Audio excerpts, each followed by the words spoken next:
Minha voz é saudável? Quais são os sinais de uma voz doente?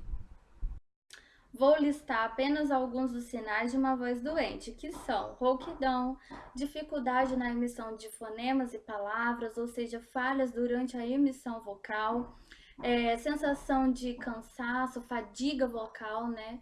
Sensação de dor ao falar, incômodo ao falar, sensação de ter um bolo na garganta, então você percebe ou sente que tem alguma coisa que está atrapalhando a emissão da sua voz, mas você não sabe o que que é.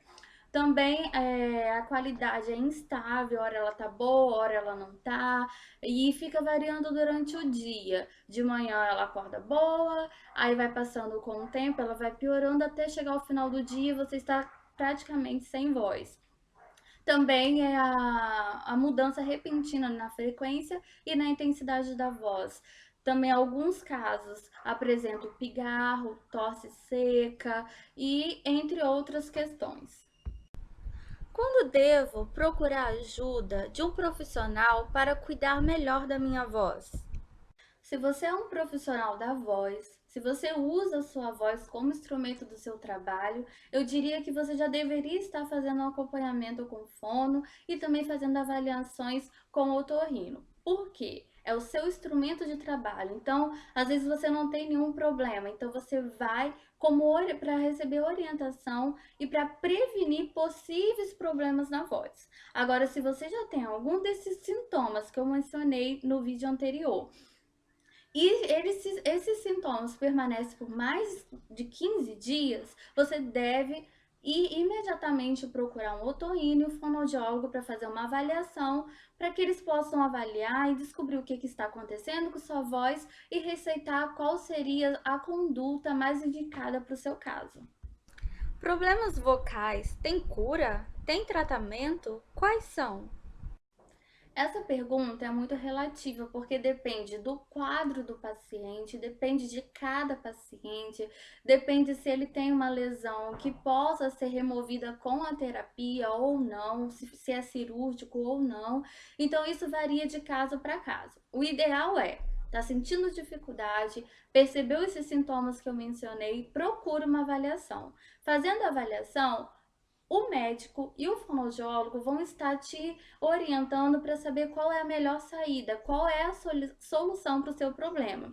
Tem casos de disfonia que são sim curadas com terapia, com uma readaptação do trabalho, da voz, uma reeducação vocal. Já outros casos, você consegue melhorar a qualidade da sua voz, mas ela não volta ao normal. E em outros casos mais graves, como câncer de laringe, e se for preciso retirar esse instrumento que a gente usa para falar, então aí você vai ter que ter outros meios para se comunicar. Tem uma amiga que faz fono e ela tem uma lista de exercícios. Eu posso fazer os mesmos exercícios que ela ou eu também tenho que ir na fono? Se você quer fazer exercícios, quer melhorar de alguma forma a sua voz, sentiu que tem alguma dificuldade e quer superá-la, o ideal é você ir sim no fono, fazer uma avaliação, procurar um otorrino também, porque não existe receita de bolo. Então, o exercício que para ela tá dando certo, tá sendo benéfico para você, às vezes pode piorar o seu problema. Então, sem saber o que você tem e fazer um exercício, pode sim prejudicar a sua voz. Crianças também podem ter problema na voz ou só os adultos?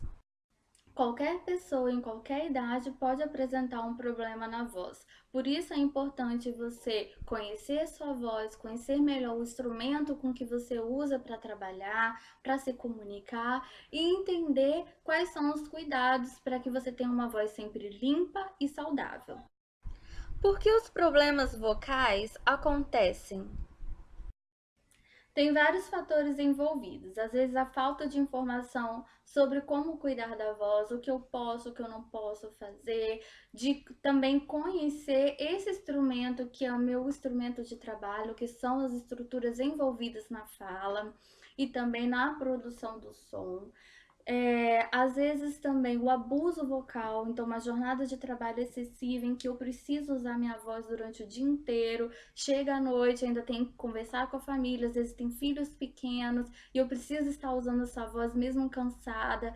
Então, por falta de informação, pelo abuso vocal e alguns hábitos também que podem prejudicar e auxiliar nessa qualidade ruim da voz, que são os alimentos errados, né, como eu já tinha mencionado, condimentados, muita fritura, gordura à base de leite, chocolates. Esses alimentos podem até ser gostosos, porém para a voz, eles não são bons, porque quando a gente vai falar, a gente precisa ter essa região toda lubrificada, precisa estar relaxada, pronta e aquecida para a gente poder usar a voz de forma adequada, usando uma entonação adequada, altura, frequência, modulação, tudo tem que estar em harmonia. Então, se eu uso alimentos que vão prejudicar essas estruturas não vão conseguir trabalhar efetivamente.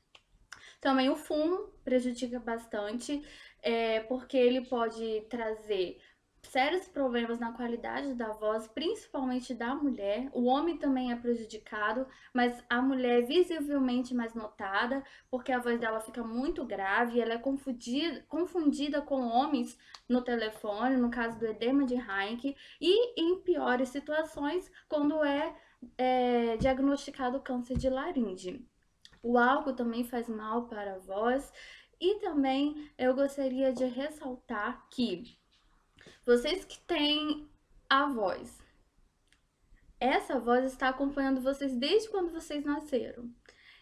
E vocês precisam dessa voz até o final da sua vida, porque nós somos um ser de comunicação, não conseguimos ficar sem nos comunicar.